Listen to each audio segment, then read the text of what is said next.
안녕하세요. 오늘도 사연살롱을 찾아주셔서 감사합니다.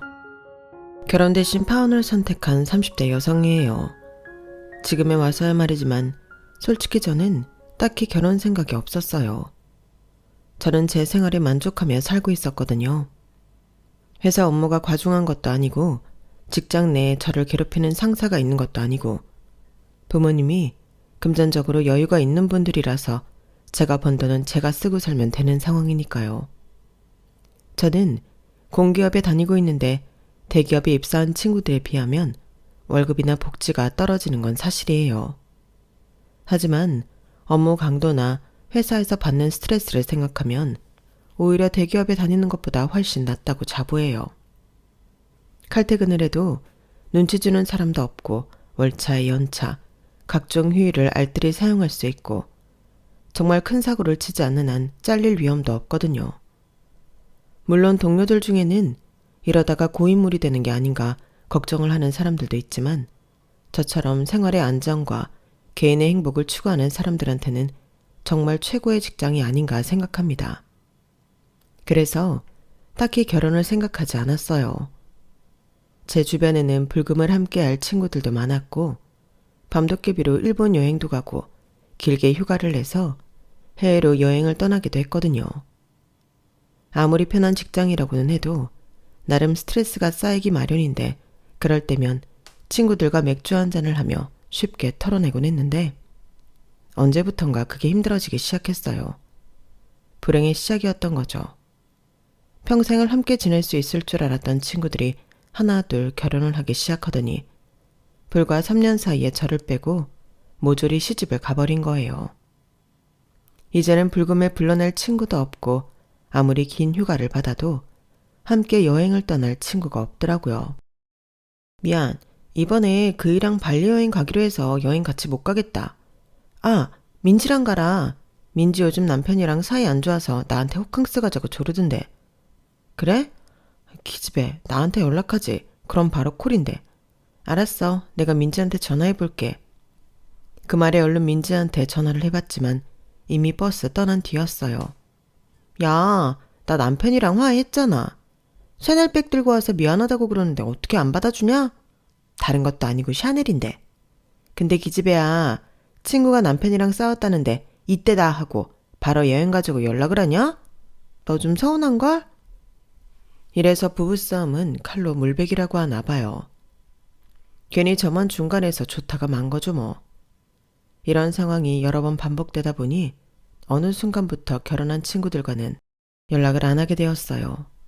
한동안은 저 혼자 호캉스도 즐기려고 고가의 호텔 패키지도 찾아보고 가까운 동남아로 혼자 여행도 떠나보았지만 여럿이 우르르 몰려다닐 때랑 달라도 너무 다르더라고요. 눈앞에 에메랄드빛 바다가 펼쳐있고 이국적인 분위기가 물씬 풍기는 야자수가 곳곳에 있었지만 제 마음은 하나도 신나지 않았어요. 거기다 평소엔 친구들과 함께 현지 맛집을 찾아다니는 걸 좋아했던 저였지만 정작 혼자서는 현지 식당에 들어가는 것조차 힘들더라고요. 용기를 내서 들어간 건데도 주변 눈치를 보느라 음식이 입으로 들어가는지 코로 들어가는지 모를 지경이었어요. 저는 제가 혼밥을 힘들어한다는 걸 그제야 알았지 뭐예요. 생각해보면 유치원 때부터 옆에 친구가 없던 순간이 없더라고요. 친구들과 휩쓸려 다니기만 했지 정작 내가 어떤 성격의 사람인지 내 스스로도 파악하지 못했던 거예요. 32년 인생이 송두리째 흔들리는 것 같은 위기감을 그때 처음 느꼈어요. 그러면서 덜컥 겁이 나기 시작했어요. 더 늦으면 내 짝을 영영 못 찾을지도 모르겠다는 생각이 들었거든요. 결국엔 친구 따라 강남 간다고 저는 분위기에 떠밀려 결혼을 서두르게 되었어요.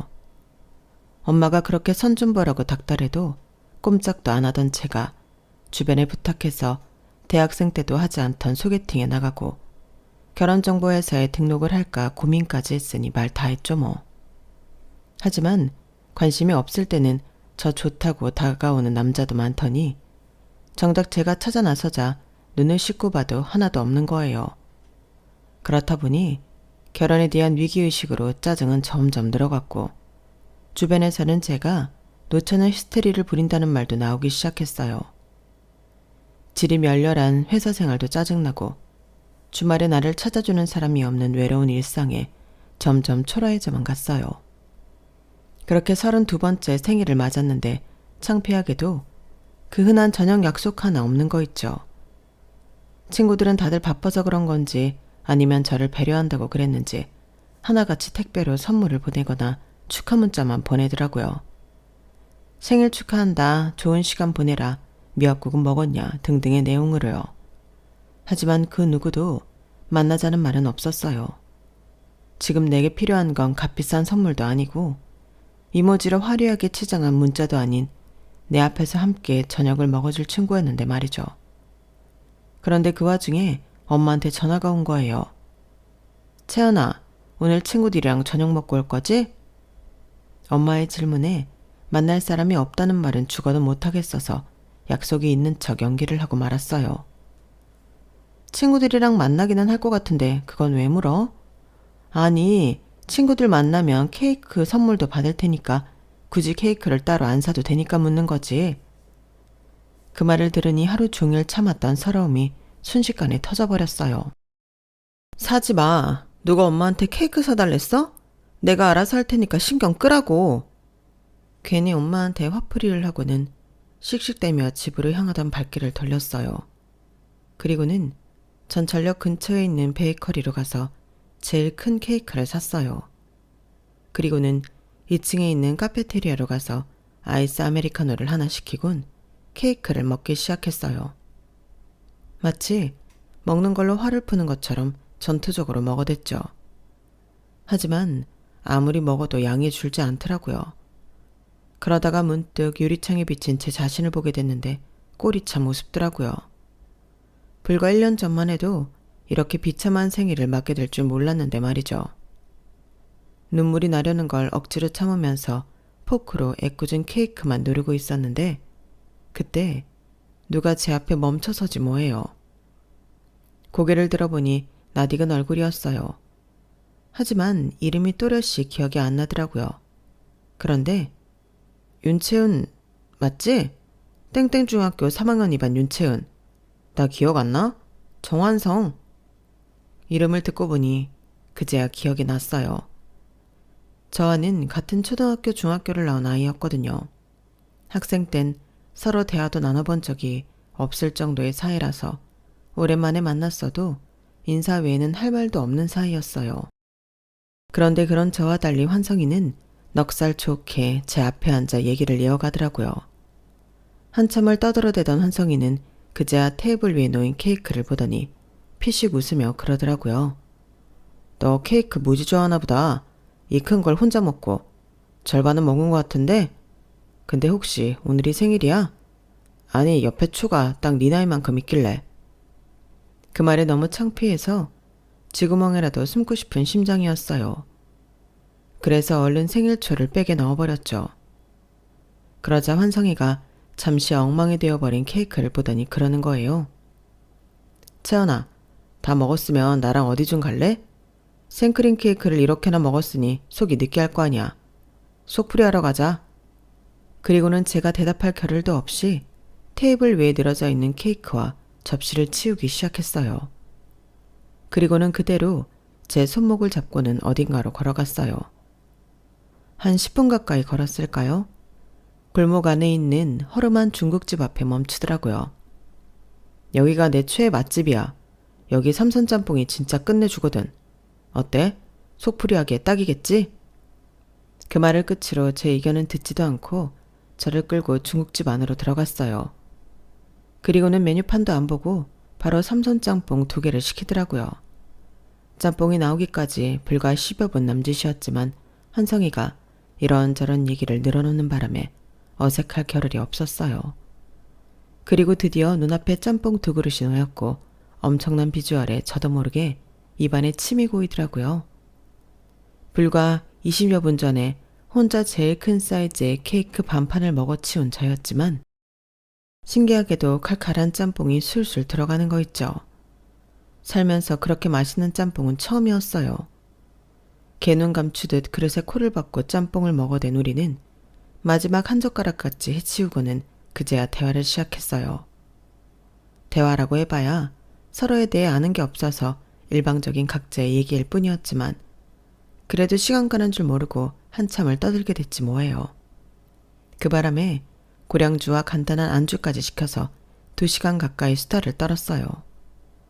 불과 몇 시간 전까지만 해도 이름조차 기억 안 났던 동창과 말이에요. 그런데 그게 끝이 아니었어요. 환성이는 술 기운에 알딸딸해진 저를 집까지 데려다 주었는데 대문 앞에 도착하자마자 주머니 속에서 뭔가를 꺼내주더라고요. 고양이 인형이 달린 열쇠고리였어요. 급하게 사느라 포장도 못했어. 별거 아니지만 생일 선물이야. 중국집에서 잠깐 화장실에 다녀온다고 자리를 비웠었는데 그때 근처에서 사온 모양이었어요. 생각지도 못한 선물에 기분이 묘해지더라고요. 술 기운 때문이었을까요? 아니면 그동안 몰랐던 환성이란 친구에 대한 호감 때문이었을까요? 아무튼 저는 생각지도 못했던 동창과의 만남으로 우울했던 생일을 즐겁게 마무리 지을 수 있었어요. 하지만 그날 이후 환성이를 다시는 볼 수 없었어요. 평소 안부 정도는 나누는 동창들한테 연락해 환성이 소식을 물었지만 다들 환성이의 존재 자체를 기억 못하더라고요. 그래서 중학교 때 졸업앨범을 꺼내 사진첩에 실린 사진을 동창한테 보냈더니 바로 단문이 온 거예요. 옛날 사진 보니까 누군지 알겠더라. 아마 고등학교 1학년 때 미국으로 이민 갔을걸? 찬우랑 친했던 걸로 기억해. 내가 찬우 통해서 연락처 알아볼게. 그렇게 몇 다리를 건너서 드디어 저는 환성이 연락처를 손에 넣을 수 있었어요. 하지만 막상 연락하려고 보니 제가 깜박하고 안 물어본 게 있더라고요. 바로 결혼을 했는지 안 했는지였죠. 만약 결혼까지 한 친구라면 제가 연락을 하지 않는 게 맞는 거니까요. 그래서 전화번호만 저장을 한 채 딱히 액션을 취하지 않았는데 글쎄 며칠 뒤 제 카톡으로 문자가 온 거예요. 환성이더라고요. 유채은, 너 왜 내 전화번호 저장해놓고 문자도 안 하냐? 순간 아차 싶었어요. 전화번호를 저장하면 톡에 새로 뜬다는 걸 깜빡했던 거죠. 그래서 부랴부랴 단문을 했어요. 늦었지만 그날은 잘 들어갔냐? 그날 내 넋돌이 들어줘서 고마웠다. 언제 시간 되면 밥 한번 사겠다고 말이에요. 그랬더니 바로 문자가 오더라고요. 그 밥 이번 주 토요일에 사라. 너한테 할 말도 있고. 내심 다시 보게 됐다는 생각에 들뜨긴 했지만 그래도 결혼 유무를 모르는 상황이라서 약간 찜찜하긴 했어요. 막상 약속을 잡고 나니 마음이 들떠서 그랬는지 하루가 정말 길게 느껴지더라고요. 전에는 눈 뜨면 출근하고 퇴근하면 집에 와서 밥 먹고 자고 일주일이 후딱 지나가곤 했는데 그때는 정말이지 하루가 한 달처럼 느껴졌거든요. 그리고 드디어 토요일이 돼서 환성이를 만나게 되었어요. 역시나 저번에 만났을 때처럼 환성이는 마치 오래된 친구처럼 편하게 저를 대해주었어요. 이렇게 사교성이 좋은 녀석인데 왜 중학생 때는 말도 한마디 나눠보지 못했을까 의아할 정도였죠. 만나서 성수동 구경도 하고 인스타의 맛집으로 유명한 집에 가서 점심을 먹었어요. 비록 밥값이 꽤 비싸긴 했지만 그래도 환성이한테 이 정도는 해주고 싶었어요. 우울했던 제 생일을 즐겁게 만들어준 친구였으니까요. 그런데 이 녀석이 중간에 잠깐 화장실에 다녀온다고 하더니 먼저 계산을 해버린 거 있죠. 야, 왜 그랬어? 오늘은 내가 밥 산다고 그랬잖아. 그래서 일부러 비싼 데로 온 건데. 됐어. 오늘만 날이냐? 이렇게 해야 밥을 핑계로 다음에 널 또 만나지. 저를 또 만나고 싶어서 그랬다는 말에 심장이 간질간질해지는 것 같았어요. 20대 중반에 했던 마지막 연애를 끝으로 이런 감정을 다시 느끼게 될 줄은 몰랐는데 말이죠. 저기 채연아, 혹시 지금 사귀는 사람 있니? 찬우한테 듣기론 결혼은 안 했다고 들었는데 사귀는 사람이 있는지는 찬우도 모르더라고. 없어. 너는? 나야 당연히 없지. 사귀는 사람이 없다는 말에 환성이는 입술을 실룩거리며 웃음을 참았어요. 솔직히 저도 환성이랑 같은 마음이었지만 이를 악물고 티 안 내려고 했지만요. 그날 이후 우리는 밥을 산다는 핑계로 주말마다 만났고, 그럴 때마다 환성이는 먼저 계산을 해서 밥을 사준다는 약속을 한 주 한 주 밀어나갔어요. 저도 이제는 그 수법을 알고 있으면서도 일부러 속아주었고, 그렇게 2달쯤 됐을 때 우리는 사귀게 되었어요. 어릴 때 만났던 친구라 그럴까요? 사회에서 만났던 남자들과는 기분 자체가 달랐어요. 왠지 마음 한구석이 안심되는 기분이었거든요. 비록 그 시절에는 서로에 대해 관심도 없었지만 말이죠. 과거를 공유한 사이라는 건 서로에 대해 의심을 내려놓는 위험을 초래하기도 했지만 그때는 그게 문제가 될 거라고는 생각지 못했어요. 그러니 만난 지 1년도 안 돼서 결혼까지 약속하게 된 거였죠. 사심없이 사귈 때는 몰랐는데 결혼을 하기로 결정하자 그제야 제가 환성이에 대해 아는 게 아무것도 없다는 생각이 들었어요.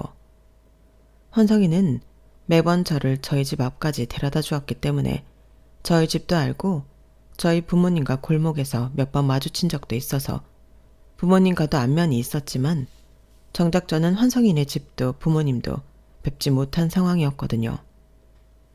제가 아는 거라곤 환성이네 가족들이 한국에 없다는 것뿐이었어요. 예비시댁은 환성이가 고등학생 때 미국으로 이민을 갔기 때문에 시부모님과 시동생이 미국에 살고 있었거든요. 미국이 1~2시간 걸리는 것도 아니고 10시간도 넘게 걸리는 거리라서 만날 약속 잡는 게 참 난감하더라고요. 안 그래도 우리 엄마가 채연이 널 많이 보고 싶어 하셔.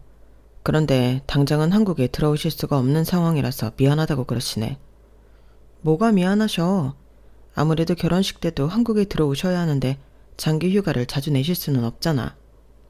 그래서 말인데 우리가 미국으로 가는 건 어때? 금요일이나 월요일에 월차 끼면 가능할 것도 같은데. 그냥 인사만 드리고 돌아오는 일정이지만 그래도 그렇게라도 먼저 인사를 드리는 게 좋지 않을까? 나도 그러면 좋겠는데 지금 내가 회사를 옮기려는 상황이라서 월차를 쓰기가 좀 그래. 회사를 옮기려고? 그러고 보니까 난 아직 네가 어느 회사에 다니는지도 모르고 있네. 물어봐도 대답도 안 해주고. 더 혹시 간첩은 아니지? 우스갯소리로 한 말이었는데 그 말에 환성이는 난처한 표정이 되었어요. 실은 곧 이직할 생각이라서 어디라고 말하기가 좀 그래. 공기업 다니는 여자친구한테 내세울 만한 직장도 아니고 너도 알다시피 내가 한국에 혼자 나와 살고 있잖아. 미국에서 대학 졸업하고 한국에 들어올 때 취업 사기를 당했어. 부모님이 마련해 주신 돈도 그때 다 날리고 친척들 집에서 얹혀 살면서 겨우 취직한 곳이 지금 다니는 회사야. 내 상황이 힘들다 보니까 조건 같은 거 따질 상황이 아니더라고. 그냥 월급 준다고 하면 그게 어디든 들어갈 생각이었으니까. 그런데 또 사람 마음이 화장실 들어갈 때랑 나올 때 다르다고. 한국에서 살아보니까 날 받아준 회사가 어느 정도 레벨인지 알겠더라고. 솔직히 그동안 어렴풋이 눈치는 채고 있었어요. 사람이 그렇잖아요. 자기 배경이 그럴싸하면 누가 묻지 않아도 먼저 자신을 과시하고 싶어지는 거요. 하지만 반대로 자신의 환경이 변변치 않다면 침묵으로 일관하고 싶은 건 당연한 거였죠. 그래서 저도 환성이한테 직장이 어딘지 사는 곳이 어딘지 캐묻지 않았어요. 사실 저는 또래들에 비해 좋은 조건에서 살고 있어서 제 직장이나 부모님 직장을 드러내고 살아온 편이었어요. 아빠는 정형외과 원장으로 계시고 엄마는 아빠 병원이 있는 건물에서 약국을 하고 계시거든요. 엄마 약국에는 폐의 약사들이 여럿 있어서 엄마는 거의 약국에 안 나가시지만요. 아무튼 이런 부모님 덕에 어릴 때부터 성적이나 이성 문제 외에는 고민이 없었어요. 외적인 것들은 부모님의 재력으로 채워주셨으니까요. 하지만 환성이네는 저와는 많이 달랐어요. 한국에서 사업이 망하자 미국으로 도피 이민을 간 경우였거든요. 미국에 살면서 환성이 부모님은 고생을 참 많이 하셨다고 하더라고요. 영어도 잘 못하는 상황에 자식을 둘이나 먹여 살려야 했으니 왜 아니겠어요. 그러니 부모님의 다툼은 이어졌고 환성이가 대학교 1학년 때 결국엔 두 분이 헤어지셨다더라고요. 아버님은 미국 사람과 재혼을 하셔서 다른 주에 살고 계시고 어머님은 여전히 LA에서 둘째 아들과 함께 살고 계신다고 했어요. 대형 마트에서 일하신다고 하는데 그렇다 보니 생활이 그리 넉넉한 편은 아닌 것 같더라고요. 늘 밝게 웃는 얼굴이지만 환성이는 가정사를 들춰보면 아픔이 꽤 큰 사람이었어요. 그래도 티내지 않으려는 모습이 기특하기만 했는데 그런 애한테 직장 문제로 자존심 상하게 한 게 내심 미안했어요. 얼마 전에 괜찮은 헤드헌터를 만났는데 나보고 대뜸 그러는 거야. 그 학벌에 왜 그런 데 다니고 있냐고. 사실 너랑 결혼할 생각이 없었다면 어려울 때 날 받아준 게 고마워서라도 그냥 지금 다니는 회사에 만족하고 살 텐데 공기업 다니는 네 옆에 서는 게 부끄럽고 자존심이 상해서 옮겨야겠다고 생각했어. 지금 얘기가 잘 진행 중이라서 다음 달쯤이면 마무리 지을 수 있을 거야. 그래도 옮기려는 회사는 꽤 괜찮은 데니까 이직 성공하면 그때 말해줄게. 걱정 끼쳐서 미안해. 어차피 결혼까지 할 사이인데 굳이 숨길 게 뭐 있냐 싶기도 했지만 자격지심 때문에 그러는 것 같아서 더는 캐묻지 않았어요. 이직하면 어련히 말해줄 거라고 믿었으니까요. 그런데 저는 이렇게 이해한다 쳐도 저희 부모님 생각은 달랐어요. 사돈이 어떤 사람들인지도 모른 채 하나뿐인 딸 자식 혼사를 진행할 수 없다는 거였죠. 아니 아무리 그래도 시부모가 어떤 사람들인지는 봐야 할 거 아니니. 그쪽 부모님도 며느리감을 보셔야 결혼을 찬성하든 말든 하실 테고. 결혼이 당사자들 마음만으로 진행되는 건 줄 알아? 어떻게 니들은 결혼을 니네 좋을 대로 몰아치려고 그러니? 어차피 상견례도 해야 하니까 우리가 직접 미국에 방문하겠다고 하고 환성이한테 말해봐. 엄마, 그냥 좀 기다려주면 안 돼? 환성이 이직하면 그때 우리가 미국으로 인사드리러 갈 거야. 그때 가서 얘기해 볼 테니까 일단은. 그러자 엄마가 제 말을 딱 자르며 그러시는 거예요. 얘 좀 봐. 결혼이 애들 장난인 줄 아니? 당장 올가을에 결혼하겠다는 애들이 왜 이렇게 천하태평이야? 속옷 하나 살 때도 가진 까탈은 다 부리는 애가 어떻게 된 게 지 인생에 걸린 결혼은 이렇게 허당처럼 굴어. 잔소리 말고 환성이한테 얘기해. 네가 안 하면 내가 직접 불러서 할 테니까. 엄마의 닥달에 못 이겨 그날 밤 환성이한테 엄마의 뜻을 전했어요. 그랬더니 며칠만 기다려달라고 그러더라고요. 그리고는 며칠 뒤 어머님이랑 아버님이 잠깐 한국에 들어오시기로 했다는 거예요. 저희 부모님은 환성이 부모님의 이혼을 모르고 계셔서 아버님도 같이 오시기로 했다더라고요. 그러면서 갑작스럽긴 하지만 그때 상견례를 하자고 했어요. 당연히 저희 쪽에서는 찬성이었죠. 저희 부모님께서는 시댁에서 먼 길 오시는 거니까 언제든 상관없다고 예비 시부모님 일정에 맞춰서 날짜를 잡으라고 하셨어요. 상견례 비용도 내주시겠다고요. 그렇게 열흘 뒤 삼청동에 있는 한정식 집에서 상견례를 하게 됐어요. 아무래도 시부모님 되실 분들을 처음 만나는 자리여서 그런가 은근히 떨리더라고요. 그런데 이런 제 걱정이 무색하도록 예비 시부모님께서 너무 편하게 대해주셔서 금세 편한 마음으로 식사를 할 수 있었어요. 시동생은 직장 때문에 이번에 오지 못했지만 결혼식 때는 참석하겠다고 하시더라고요. 예비 시부모님께서 결혼식이나 신혼집, 그 밖에 혼수와 예단 문제까지 모든 걸 저희 쪽에 맞춰주셔서 분위기는 화기애애하게 이어졌어요. 그런데 집에 돌아오자마자 엄마가 고개를 갸우뚱하시면서 그러시는 거예요. 요즘에도 땡땡 브랜드 구두를 신는 사람이 있네? 그거 예전에 한창 유행했던 브랜드인데. 그런데 땡땡 브랜드 구두를 미국에도 수출하나? 엄마, 갑자기 그게 무슨 소리야? 아니, 아까 환성이 엄마가 신고 온 구두 말이야. 그거 분명히 땡땡 브랜드 구두였거든. 나도 처녀 때 거기 구두 자주 신어서 장식 문양만 봐도 잘 안다고. 그 회사가 지금은 중저가 브랜드가 됐지만 예전엔 나름 가격대가 있는 브랜드였잖아. 암튼 그게 중요한 게 아니라 LA에 사는 사람이 그 구두를 어떻게 구했을까? 참 신기하네. 에이, 한국에 와서 사 신으셨나 보지. 아니면 환성이가 미국에 보내드린 걸 수도 있고. 엄마는 별걸 다 신경 쓰고 그래. 그때는 별거 아닌 걸로 넘겼었는데 지나고 보니 그것도 일종의 단서라면 단서였어요. 예비 시부모님이 미국으로 가시기 전에 제가 따로 만나뵈려고 했지만 친척분들을 만나야 한다고 하셔서 그날 이후 다시 뵙지는 못했어요. 예비 시부모님이 다시 미국으로 돌아가시고 며칠 뒤 환성이는 저희 부모님께 상견례 비용까지 내주셔서 감사드린다며 토종 꿀을 들고 왔더라고요. 그런데 환성이가 저희 집에 찾아오고 얼마 뒤 제가 환성이가 사는 원룸에 찾아갔는데 집 앞 쓰레기 분리수거함에 그 토종꿀 박스가 여러 개 쌓여 있더라고요. 집 안에는 그 꿀을 생산한 농원 이름이 적힌 명함도 여러 장 있더라고요. 그래서 순간 그런 생각을 했어요. 환성이가 다니는 회사가 이 꿀을 파는 농원인가 보다 하고 말이죠. 그래서 몰래 명함을 한 장 챙겨두었어요. 예비 시부모님이 한국에 다녀가시고부터는 본격적으로 결혼 준비를 시작했어요. 예식은 준비 기간이 짧았던 터라 결혼식장을 구할 수 없어서 제 모교 교수회관에서 하기로 했고 신혼집은 황성이 아버님이 마련해 주시기로 했어요. 자가는 아니었지만 그래도 서울에 있는 32평 아파트였기 때문에 전세 보증금만 해도 수억이 넘는 집이었어요. 환성인의 집 사정을 잘 아는 저로서는 낼름 받기가 좀 그렇더라고요. 그래서 신혼집을 구하는데 돈을 좀 보태겠다고 했더니 환성이가 극구 반대하는 거예요. 대신 넌 혼수를 해오잖아.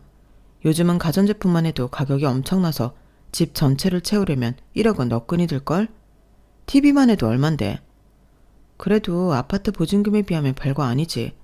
그런데 아버님은 형편이 좀 괜찮으셔?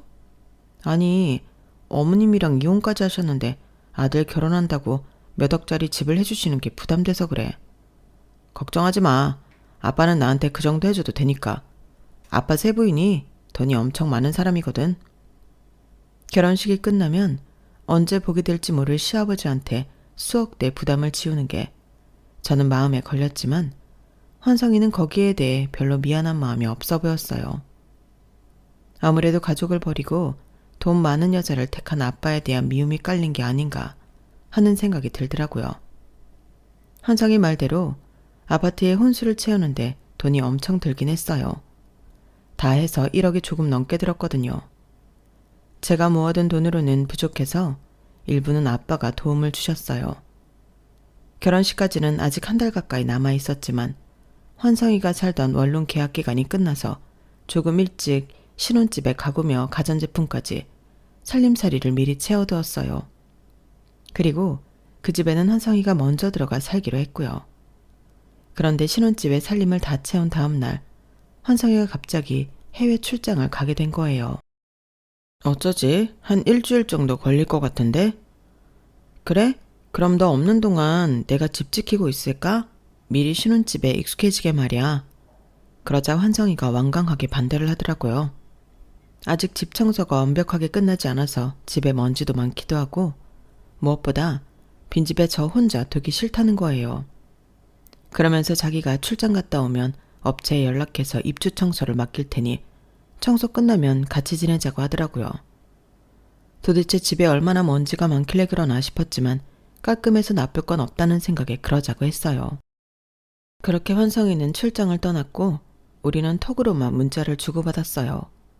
시차가 있어서 전화통화는 한 번도 못했고요. 그렇게 환성이가 출장에서 돌아오는 날이었어요.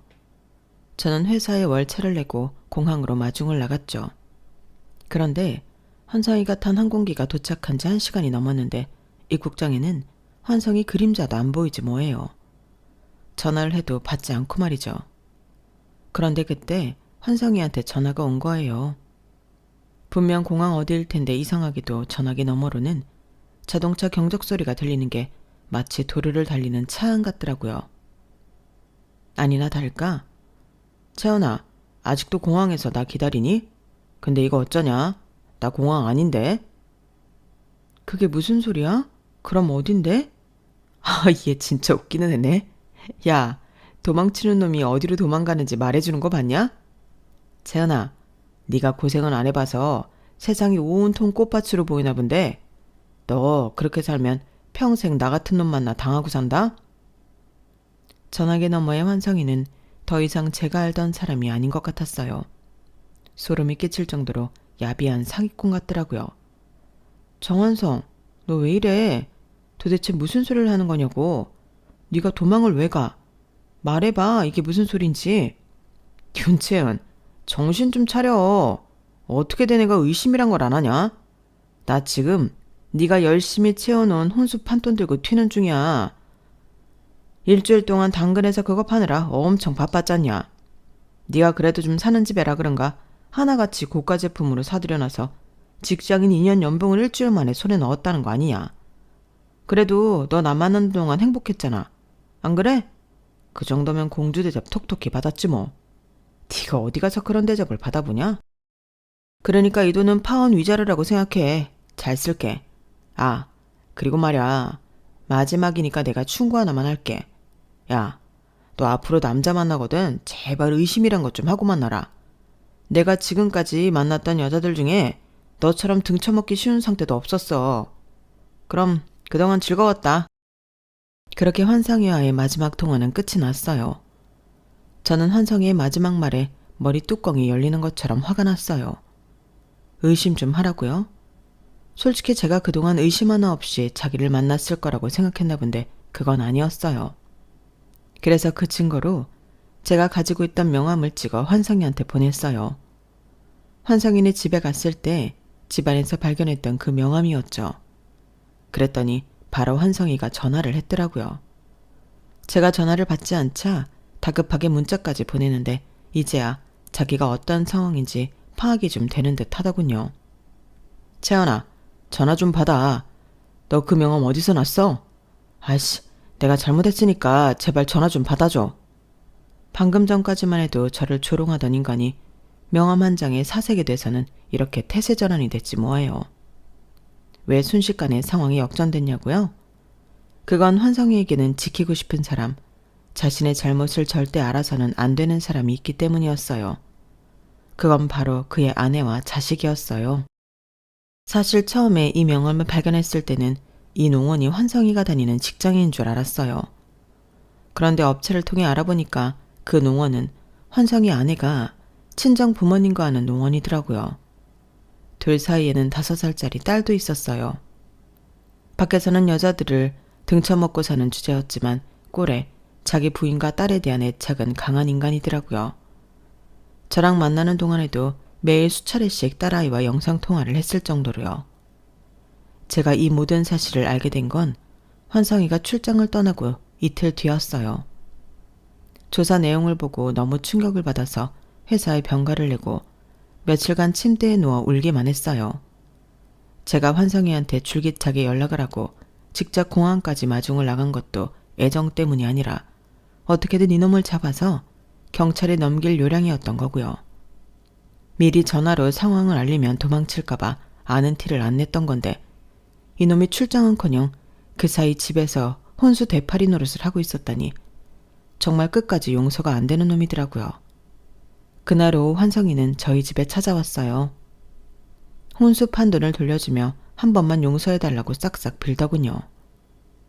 신혼집이라고 했던 그 집은 에어비앤비로 열흘간 렌트를 했던 집이었고 상견례 때 오신 부모님은 업체를 통해 일당을 주고 부른 배우라고 했어요. 모든 사실을 스스로 밝히면서 자기 가족만큼은 건들지 말아달라고 싹싹 비는데 기가 차서 말도 안 나오더라고요.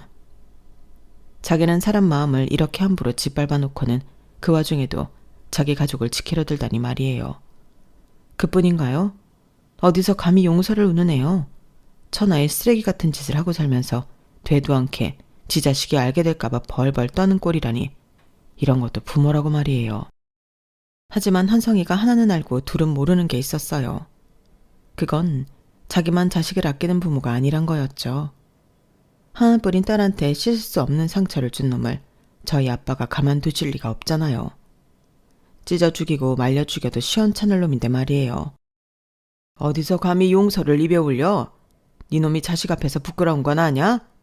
인생을 오물이 잔뜩 묻은 걸레처럼 더럽고 구차하게 살아온 놈이 감히 부모 노릇을 하려 들어? 너 같은 놈한테 그런 건 사치야. 네가 내 딸 눈에서 눈물 뽑은 것처럼 나도 네 딸한테 똑같이 해줄 거다. 그러니 잔말 말고 꺼져. 네 놈이 그동안 여자들 눈에서 눈물 빼고 돈 뜯어갔던 거 하나도 빠짐없이 네 자식이 알게 해줄 거라고. 그러니 평생 창피한 부모로 살아. 인간처럼 살아볼 생각 손톱만큼도 하지 말고 네가 지은 죄 그대로 우물 뒤집어 쓴 채로 살라고. 그렇게 결혼 사기를 쳤던 환성이는 결국 경찰에 끌려갔고 그렇게 법의 심판을 받게 되었어요. 업체를 통해 찾아보니 저처럼 환성이한테 속아 돈을 뜯긴 여자가 자그마치 4명이나 더 있더라고요. 저는 그 사람들을 설득해 함께 소송을 시작했고 결국 저를 포함해 5 여자에게 상처를 입힌 환성이는 실형을 살게 되었어요. 그 과정에서 시골에서 꿀 농원을 하는 환성이 아내와 장인 장모까지도 이번 사건에 대해 알게 되었고 결국 환성이는 재판과 별개로 아내한테 이혼을 당했다고 하더군요. 그렇게 지키고 싶어 했던 딸의 양육권은 물론이고 친권까지 뺏긴 채 말이에요. 남의 행복에 셈이 나서 섣부른 결혼을 하려 했던 저는 상처만 입은 채 또다시 혼자가 됐어요. 하지만 생각해보니 제가 이번 일로 모든 걸 잃기만 했던 건 아니더라고요. 한바탕 소송전을 치르고 나니까 이상하게 자신감이 생기는 거 있죠. 그래서 고인 물고 살아가는 걸 포기하고 이직을 하게 됐어요. 이제는 심심한 안락보다는 피 터지게 싸우더라도 치열하게 살아보고 싶어졌거든요. 비온 뒤 땅이 굳는다고 사기 결혼으로 상처를 입은 마음에도 시간이 지나면 새살이 오를 거라고 믿어요. 비싼 경험이었지만 그래도 이번 경험이 제 인생의 자양분이 되기를 바라며 사연을 마칩니다. 지금까지 제 사연을 들어주셔서 감사합니다. 항상 건강하세요. 여러분, 사연 댓글에 응원과 현명한 조언 부탁드려요. 좋아요와 구독은 저에게 큰 힘이 됩니다. 오늘도 좋은 일 가득하세요.